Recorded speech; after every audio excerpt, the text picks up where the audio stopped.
Arc 6, Chapter 25. The Man Who Waits on the Second Floor, Electra. A woman, a soul woman existed. Oppressed was the woman, by her family, her clan, by her race who should have loved her. All saw her with disdain, all ostracized her. Prior to being born, expectations were laid upon that woman. Alas, her birth turned her traitor to them. What remained was dejection and disappointment. What was bestowed upon her was only scorn and ridicule. Those were the sole possessions of the woman. There existed a dearest wish of her clan, to bring back the symbol of their former glory and prosperity, the second coming of the founder whom they labeled their god. All kinds of secret arts and all types of inhumane atrocities, unfathomable, the number of taboos committed, all of their fruits amounted to the woman. However, the birth of that woman betrayed their dearest wish, and the clan abandoned the woman with disappointment and despair. Clansmen, go somewhere and live and die, for that is your sin. Abandoned by her family, by her race, she was released into the fields as a child. Cast away with no means of survival, the child was not supposed to survive. However, even if she lacked means of survival, she possessed the strength to survive. Ironically enough, it was the feast of what betrayed the dearest wish of the clan, the taboos and offenses they had committed. Unknown to words, lacking all wisdom, merely abiding by her instincts, the woman survived to live a long life in the fields. Killing beasts, sipping on their lifeblood, crawling on the earth, tasting muddy water. Before a long time passed, the child became a young girl, the young girl became a woman, and it became difficult to live in the fields. Hearing the rumors of a woman laying waste to the mountains as if she were a beast, men aimed for that life, and the woman was captured. The captured woman appeared beautiful. The men abstained from taking away her life, and precedingly, the woman was kept by them. While becoming compliant towards the men, gradually, the woman's consciousness descended onto a human environment from the fields. Losing the indispensability of struggling to survive, exposed to the desires of the men, days of merely living. Eventually, the woman, upon the bed, came to acquire things unacquainted from the men. Words, wisdom, way of life, and emotions. Eventually, her treatment altered, conferred with things to adorn her body. The woman was treated like a precious jewel. Among those days, the woman embraced queer thoughts for the men. Whether that was something resembling gratitude or obligation, the woman then had no lead to understand that. While embracing those thoughts, the woman snapped the necks of all the men dwelling in the residence. Easily in one breath, without making them suffer, in an instant, grouping them all together, she consigned them to oblivion. Sneaking away from the residence, proceeding towards the fields, lacking all doubt, the woman returned to her own hometown. The woman attained queer thoughts regarding the race residing there, the clan possessing the same blood as her, the people who had bodies distantly larger than hers. That they were feelings of hatred and desire for revenge, the woman then did not realize. Merely, their weeps and wails, voices begging for forgiveness were quite thrilling. For the first time, the woman smiled from the bottom of her heart. Woman, fall apart here and die an unsightly death, because that is your sin, you see. For the sake of attaining that felicity, from one after the other, the woman pulverized the dearest wish of her race, her blood relatives, her clan by herself. Politely and courteously, not leaving a single one, not sparing a single one, taking her time, one by one, with certainty. Before long, once her race had died out, once anything and everything had come to an end, the woman returned to the residence where she had lived with the men. Though she had abandoned the corpses of her race, she buried all the corpses of the men courteously. And once merely she alone was left in the residence, the woman took a deep, deep breath. That was relaxation, tranquility. The woman, for the first time, experienced the utter bliss. Nobody would interfere with her now. Thinking and taking action both lay in futility, so she would merely fall asleep. The Witch of Sloth continued to indulge in everlasting inactivity, untiring peace. The stairway that led to the second floor, Electra, ought to be called the Great Stairway, because of its grand presence. Compared to the spiral stairway used to get from the 6th floor to the 5th floor and furthermore to the 4th, the Great Stairway was much, much wider and much, much longer. As it took the space of an entire room, the intimidating feel it gave off was a given. What was supposed to be an empty room was now the great stairway. With it in front, Subaru folded his arms and sighed. Then, Subaru. It kind of feels like it's been a long time since we last came here. Emilia, we just found the stairway. What's wrong all of a sudden? Emilia's eyes widened with surprise at Subaru's remark. Subaru shook his head, signaling no, and turned to his companions, with whom he had experienced the general nastiness the creator of the tower gave off. He recollected a bit of peace at the sight of their unchanged faces. Beatrice. Subaru, why are you wrapping your fingers around Betty's, I suppose? Subaru. Kinda wanted to feel like I'm really here, I'm good. My bad. Faced with a rising suspicion in her face, Subaru forced a smile at Beatrice, but still kept her hand in his. Then he turned around and pointed to the great stairway behind him. Subaru. Now then, getting back on track, the great stairway was always here, and no one just really noticed, is not what the case is here, right? Julius, I believe it is quite unthinkable to have not noticed such an obvious spectacle. However, if it were to be limited to only this room, then I cannot deny that possibility. Subaru, say what? Anastasia. A sense of incongruity while exploring. I get that. Taking Subaru's doubt in stride, the master-vassal duo of Anastasia and Julius nodded in agreement. Seeing that, Subaru tilted his head slightly, while Emilia raised her hand with a yes. Emilia. About back when Subaru was still sleeping, we all gathered at the 4th floor. Rem and Patrash were resting in the green room, and we were challenging the puzzle on the 3rd floor, so we were walking around to see where we could put our luggage. Beatrice, we were all unconsciously avoiding this room, in fact. Looking back, Subaru. Perhaps there was something akin to cognitive disruption keeping us away from it. Is that what you're saying? What Emilia started was continued by Beatrice, while Subaru brought it to its conclusion. Both Emilia and Beatrice nodded to that theory, and Anastasia and Julius agreed to it. Once the great stairway was discovered, everyone thought about the room and noticed the cognitive disruption. If that were the case, then maybe the great stairway was always present in this room, and there was some kind of magic that camouflaged it so it could not be noticed. Subaru, well, if not for that, when we finished solving the slab puzzle of the 3rd floor, if there was anyone in this room, they might have gotten flattened by the sudden appearance of the stairs. Julius. Subaru, it is not a slab but a monolith.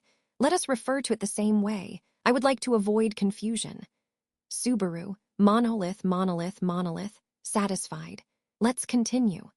Although Julius looked dissatisfied with Subaru's apathetic response, Subaru was fed up with it, so he ignored him.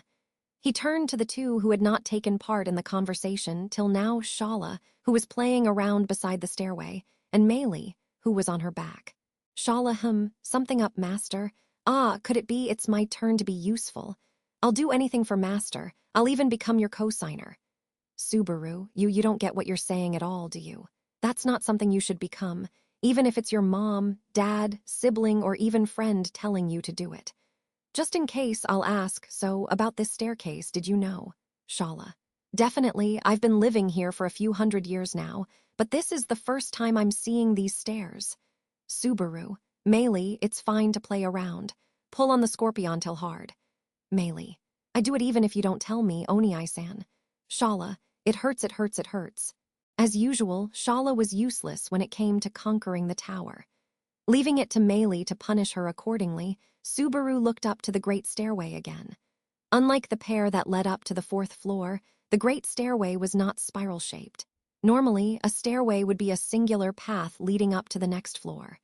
However, for this particular one to cross the 3rd floor and lead directly to the 2nd was something that would look weird for the tower, given its shape. One would think that, subsequently, the structure would cause the floor to protrude outside of the tower. Subaru. Maybe it's making up for that using the power of mystery. Emilia, or maybe it just looks like it leads up to the 2nd floor, but it goes to a completely different place. Would that be too mean? Subaru. I'm scared that Emilia Tan's pureness will get tainted by the tower creator's awful personality. I want to conquer this place faster. Emilia. Emilia tilted her head to the side, not quite understanding.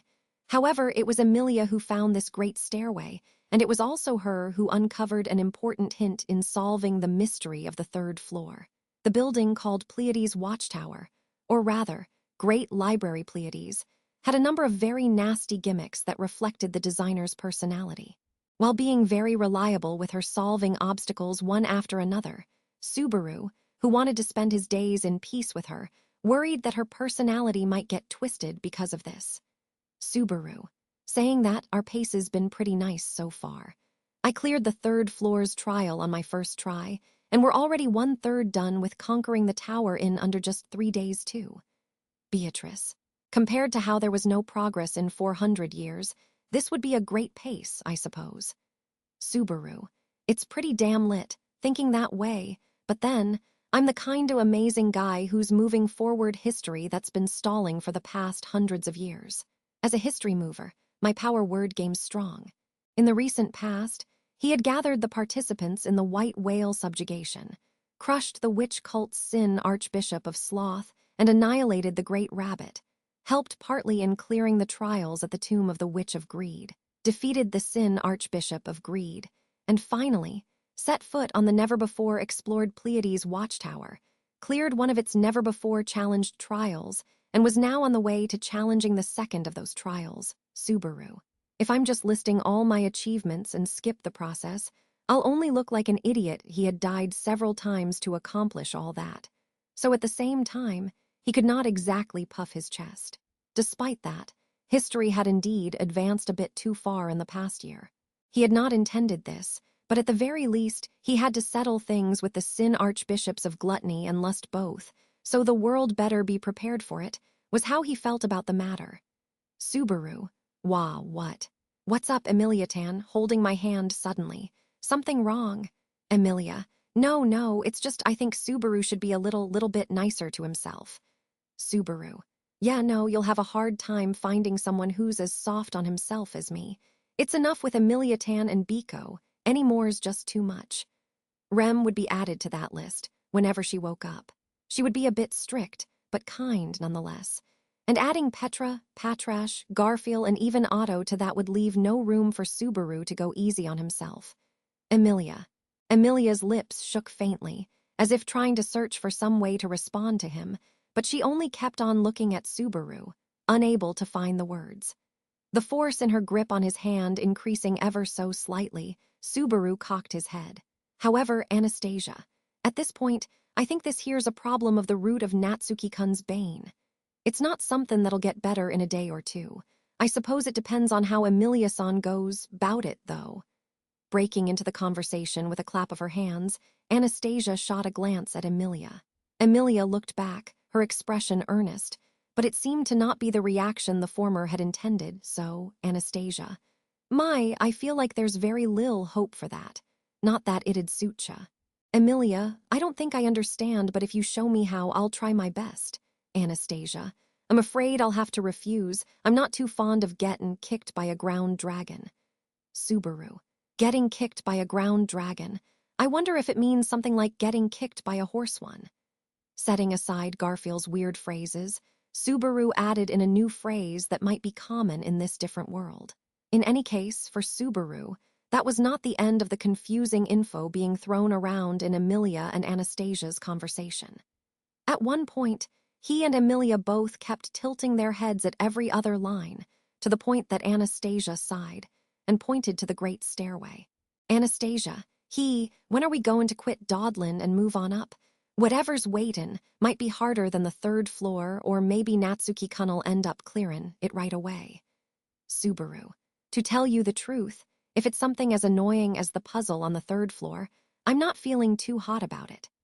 To be honest, the only reason Subaru had been able to clear the third floor Taygeta's trial was because knowledge about stars and constellations was critical to clearing it. Constellations, that too, knowledge from Subaru's original world, was required to solve the puzzle. In fact, Subaru believed that the constructor of this tower was from another world, modern times at that too, just like him. In that respect, it was highly likely that the second floor's trial required modern knowledge as well, where Subaru's presence would prove useful, but Subaru. Things might be different compared to the third floor. I mean, I can't do much if it's something I don't know. The name Flugel's Germanic, and I dunno much about Germany's history anyway. A vague anxiety swirled in him, but he could not voice it, so to keep everyone's expectations. In both Emilia and Beatrice's eyes, Subaru was weak. Thus, he wanted to do whatever was possible by dragging out whatever little knowledge he had of Germany. Subaru, can't help it. The stairs up are literally right in front. I can't call myself a man if I step back now.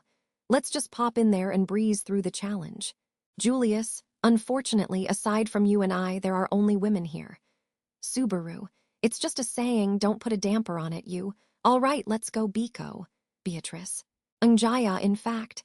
Julius doused the burning spirit Subaru had in his clenched fist, but Subaru simply stuck his tongue out toward him, pulled Beatrice into his arms, and ran straight up the stairs. Emilia. Ah, Subaru, wait. Seeing his enthusiastic jump up, Emilia clambered behind him, while Julius and Anastasia slumped their shoulders in unison and followed after. Meili, naked one-san, aren't you going? Shala. Yap it with the naked already, ankle-biter number 2. I'm properly clothed, you see. I've got an Aro-Cowie-2 thing going on, see. Master chose this for me, so stop complaining about it. Meili, I'm not really complaining, you know. Just hurry up, come on, or we'll get left behind. Shala, you're really bossy even though you're just riding on my back, ankle-biter. I'll tell on you to Master later. Actually, I want to just teach you some manners myself. Shala put her foot on the stairs as she shook her reddened face, scorpion till flailing about. With vigor unseeming for a person carrying someone on their back, she jumped from the first step of the great stairway to the 5th and kept running. Shala, da-da-da-da-da-da. Ignoring what was happening behind himself, Subaru kept on running up the stairs with Beatrice in his arms. In the middle of it, Beatrice had skillfully changed her position to that of a Princess Carrie and narrowed her blue eyes at Subaru. Beatrice, as I thought, there is something tweaking the sense of space here, I suppose. We haven't gotten out of the tower even though we came so far in a straight line, in fact. Subaru, maybe we couldn't just tell from the outside, but the tower might really be shaped like that too. Beatrice, for just this one stairway to be jutting out?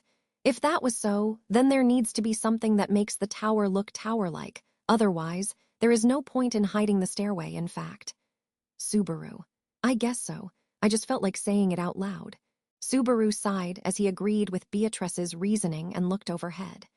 Strangely enough, even though he was running up the stairs, the floor above seemed no closer than before. No matter how much he ran, it felt like he was going up using an escalator going down. Subaru. No way to think that the harassment Emilia was talking about would actually happen, that there was only a stairway prepared, and it actually did not connect to the 2nd floor. As Subaru gave this theory more thought, the space overhead opened up at the same time. Subaru, oh, ooh. Beatrice, hiya. Faced with sudden bright light in the poorly lit stone-cut stairway, Subaru and Beatrice shouted at the same time. At some point, while continuously moving forward, the stairs had ended, and they had stepped onto a new floor. Which was Subaru. A white room again, huh? Beatrice, I suppose. He stopped and carefully put Beatrice down from the Princess Carrie. It was a surprisingly long climb up the stairs. Despite his stamina having improved, he could not stop himself from crouching over his knees and breathing heavily. While stroking his back, Beatrice tapped the floor with the tip of her toe and looked around the room. Subaru gulped and did the same. To the two who had reached the top of the stairs first, the room was a spitting image of the 3rd floor Taygeta's trial, a white expanse. A mysterious structure where both the floor and the ceiling extended far beyond the reach of one's eye, and the basis of distance itself seemed to be skewed. No doubt the only reason this white space was registered as a place was the small open space on the ground with the stairs leading to the floor below, just like it had been on the 3rd floor. Emilia. Ah, this room again. And from that same open space with the stairs popped up Emilia and the others, all bearing similar reactions to the scenery of white, and all dropped their shoulders in dejection. It was obvious with the presentation that another trial was about to commence. Subaru, any chance we just came to the 3rd floor again by mistake? Emilia, I don't think so. There were 54 steps in the stairway between the 4th and 3rd floors. This one here had 444 steps. That's almost 10 times more steps we needed to get here, right? Subaru. Why you were counting, Emilia-tan. Emilia. Fufu, the truth is, counting the number of steps is a secret hobby I recently picked up. Why are you patting my head? Subaru and the others took turns in patting Emilia's head after she boasted about her hobby. Even Julius and Meili, who refrained from doing so, looked on with delicate pity. Emilia, it somehow feels really weird, you know. Subaru, we really couldn't have done it without Emilia-tan.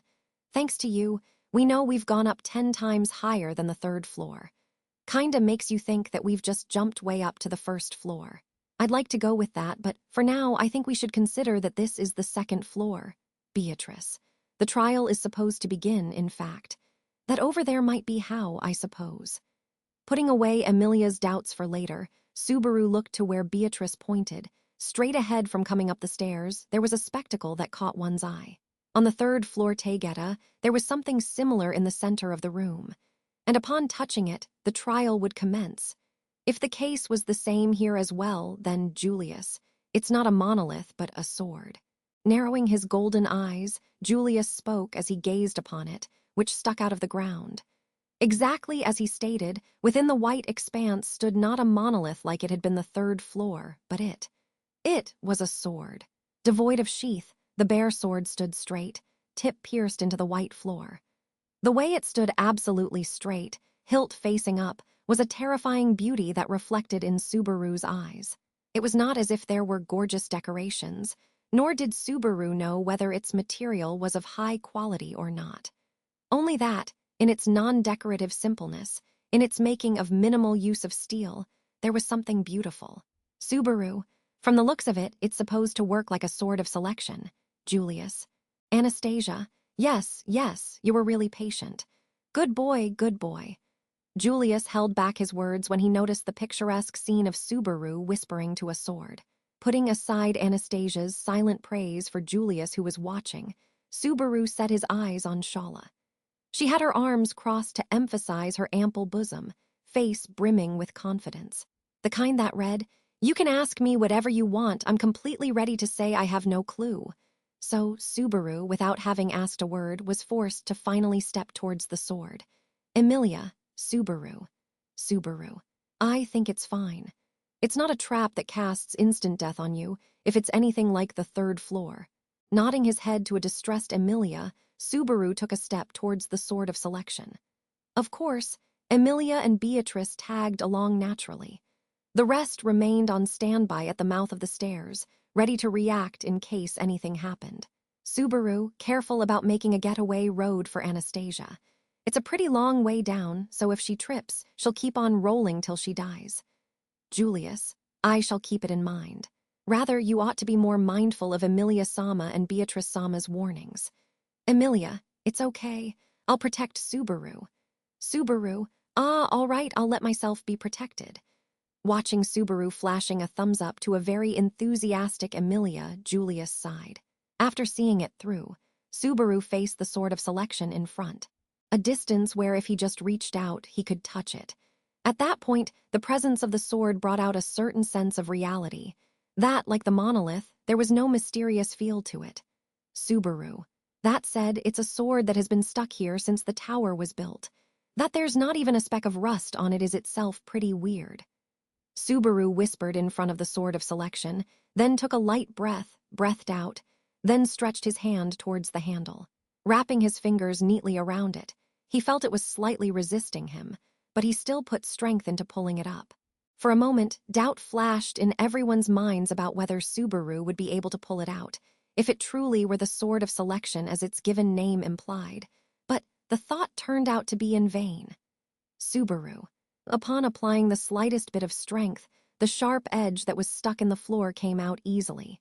It truly was with as much elegance as a sword could have, as if it were thrust out of its sheath.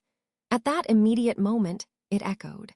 Stranger, gain his forgiveness, by hand of the fool who has reached the heavenly sword. Subaru. Hic! A voice that bore through eardrums and resonated directly in their skulls conveyed them the details of the trial. It was an expected turn of events, so he had not done something as unsavory as dropping the sword, but it was nonetheless an unpleasant experience. After all, the voice that echoed in his head was very much like his own. Subaru. Feels like getting motion sickness. I guess everyone feels that way too. Did everyone here? Or was it limited to Subaru, who had pulled out the sword? Everyone had heard the voice when someone touched the monolith. So this time too, Subaru turned around with that thought and noticed. Everyone's breaths were caught and they were looking at a single point. Subaru. Following their line of sight, Subaru also looked. The place they were all looking at was a point further ahead of the sword of selection, at a place that coincidentally equaled the distance between the sword and staircase. And at that place, the shadowy silhouette of a person had appeared. Voice. Gain his forgiveness by hand of the fool who has reached the heavenly sword. A voice that was supposed to be whispering suddenly sounded very loud to Subaru. A voice that repeated the same words he had heard upon pulling out the sword. However, it was nothing like his own voice that echoed in his head, but undoubtedly was being spoken by the silhouette with a different voice. Voice. Gain his forgiveness by hand of the fool who has reached the heavenly sword. The voice, as if it were an idiot taught to repeat only one sentence, spun the same words again. Whether the voice seemed mechanical, automatic, or even instinctual, could not be determined. The subtle tremble of the voice was apparent in the repetition of those eerie words. The voice of the silhouette was terribly direct, as if an edge of a sword were tickling the one's heart. Subaru. Whether the tremble was from fear, or from passion, or from pleasure, or from grief, could also not be determined. For it to play around with others' emotions so well was proof that there was a distinct gap between it and a living creature. At this distance, from just being a voice, it played with lives. Voice. Gain his forgiveness by hand of the fool who has reached the heavenly sword. It was a man with simple yet long red hair that flowed down his back. He was quite tall. A full head above Subaru, the man's body was adorned with thick muscles befitting his height. He wore not armor, but a casual crimson Kinagashi 3 that contributed nothing in protection from his right side down to his arm. His chest lay exposed, and his waist was bound with a white sash. His flaming red hair reached up to the middle of his back, and his left eye was covered by a shoddy black eye patch. Finally, the right eye that remained uncovered was a blue reflection of the unreachable heavens. Surely, it was of such well-ordered beauty that would make anyone and everyone turn around and take a look. A sight fit for a painting. That savage, cruel smile filled with insanity spoiled it all. It was a most exceedingly beautiful, ferocious beast. The most beautiful beast that existed in this world, to the point that Subaru forgot to breathe in its presence. Shala. The illusion of the stillness of time was broken by a soft whisper. Swiftly he heard a girl's voice squeak out a kaya. At the edge of his eyes, he saw the figure of the girl whose black hair reached her backside. At his side, Shala dropped to the floor, while Meili's eyes darted around, confused. Shala if anything, Shala was so upset that she could be incontinent. With her eyes open wide, her face twisted in a way unbefitting a girl as beautiful as her. The depth of the surprise, of the frenzy she felt, was expressed clearly. If it were possible to leave it to her instincts, she would have stormed out of the room. Only her trembling legs did not permit it. The very Shala who had utterly destroyed the centaur creature was stiff with fear. Man. Gain his forgiveness by hand of the fool who has reached the heavenly sword. Even with the frightened Shala in sight, the voice continued repeating those words. At first glance, it seemed to be a situation that rose in eeriness levels. However, there was something else he noticed. The man did not move a single step, only ever exerting pressure from where he stood. No, the man did not even try to exude pressure. He simply stood still. Just by being there, his existence gave off the same presence as that of a witch. Subaru, holding his breath, he forced his eyelids that had forgotten to blink, to close and took a moment to calm down. And then, without taking his eyes off the man for even a second, Subaru took a step backward. In his right hand was the sword of selection. In his left was Beatrice's hand held firm. He pulled her stiff form back. Subaru, Emilia? Emilia, I know. Knowing he could not leave her behind, Subaru called out Emilia's name, knowing she was still petrified. Even so, Emilia nodded in response, her voice quivering. Matching his movements with her shaking knees, Subaru shrunk away slowly. Man, gain his forgiveness by hand of the fool who has reached the heavenly sword. The distance widened. Even so, the man remained unmoving. Only he repeated the same words.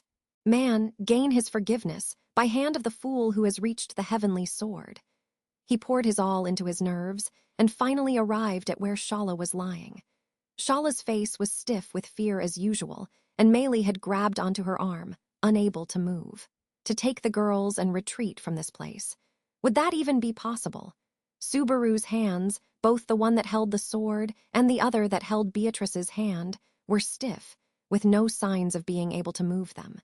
He could not even imagine being able to force up Shala and Meili by grabbing their arms. In the first place, would that man allow that? What was that man's objective? What was the trial for, and what purpose did the sword have?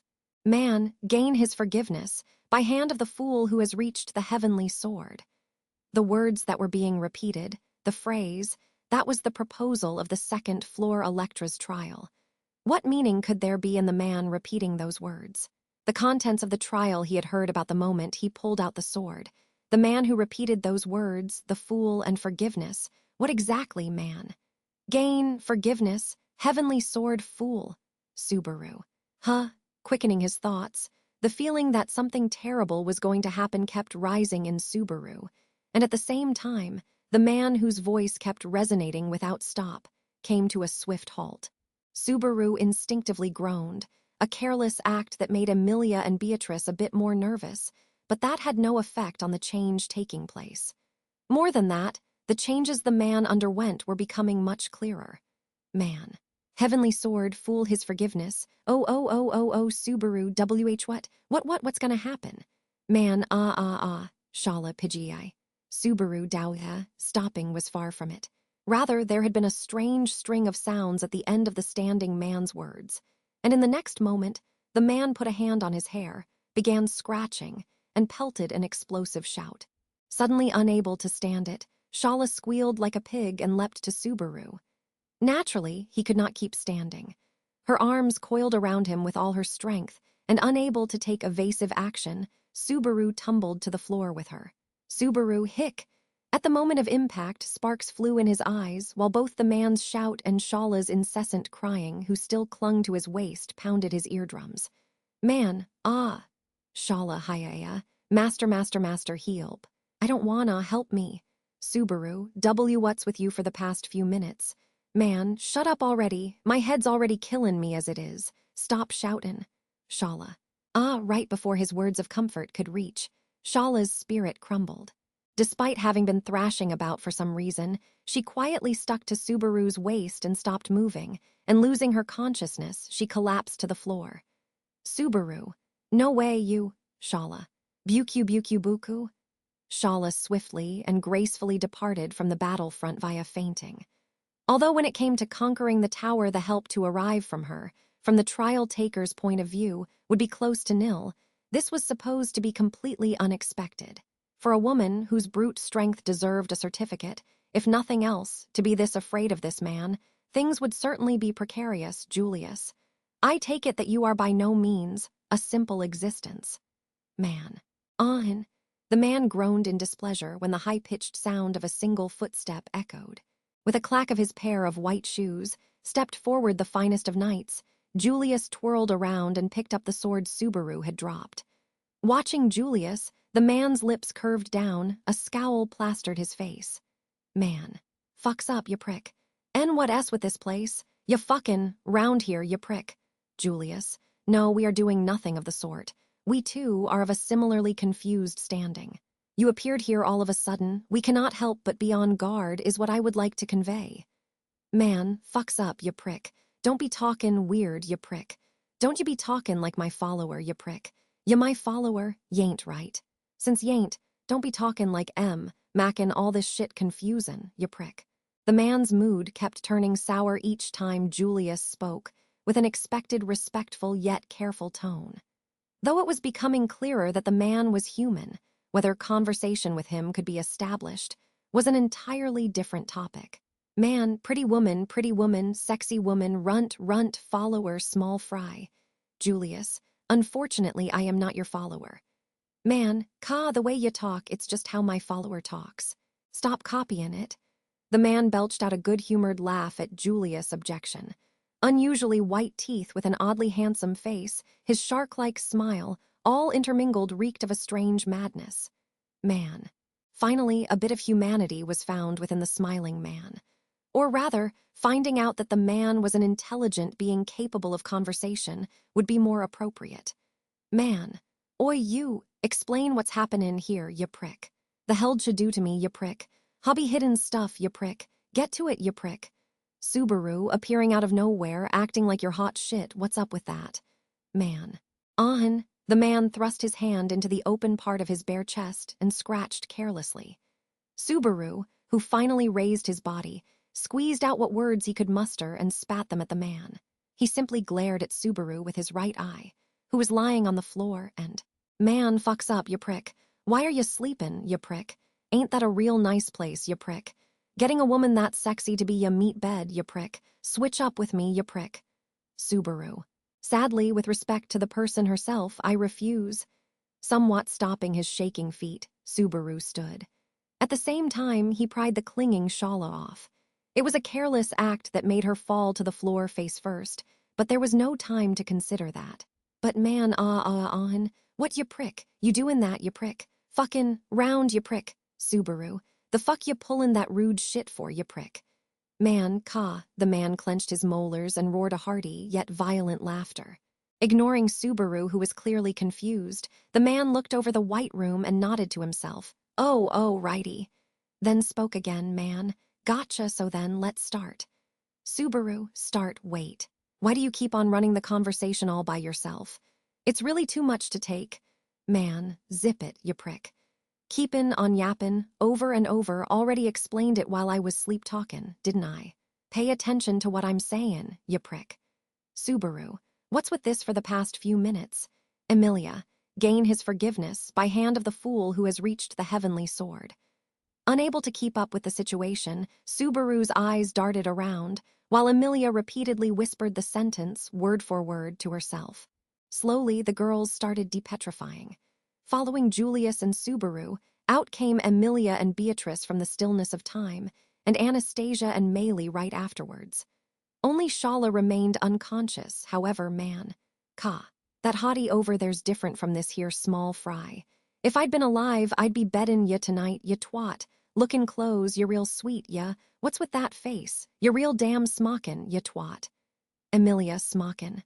Subaru, You're the guy, you're the trial taker here, right? From looking at Emilia, a lust awakened in his eyes. Putting himself between those two, Subaru stood and pointed at the man. The man smiled like a shark at the statement and, man, no clue. Ain't interested in some title someone's put on themselves. I'm me, you're ya, nothin' more to it than that. Ya wanna talk with me proper. Get me to move even a step from here, ya prick. Julius. They were the words of a man standing defenselessly, calmly. As for why he had not laughed it off, it was the very condition that needed to be fulfilled to clear the trial. Thus, it was a task worthy of being called as such. Gain his forgiveness, by hand of the fool who has reached the heavenly sword. If the man who stood in front were to be this fool who has reached the heavenly sword, then the method to get it was clear. What was left was to see if that method was indeed even possible. Julius, belonging to the royal guards of the kingdom of Lugunica, Julius Juculius. Before the fight, nay, the trial began, Julius offered his name as an act of courtesy. It was an act of the greatest honor, declaring the other as their equal, regardless of position or gender. In response, the man's one blue eye narrowed with excitement and brought forth an unusual fighting spirit and man. Ain't got no name worth givin', just a mere stick swinger I am. The Great Library Pleiades, the trial of the second floor Electra. Time limit, no restrictions. Number of attempts, no restrictions. Challengers, no restrictions. Trials start.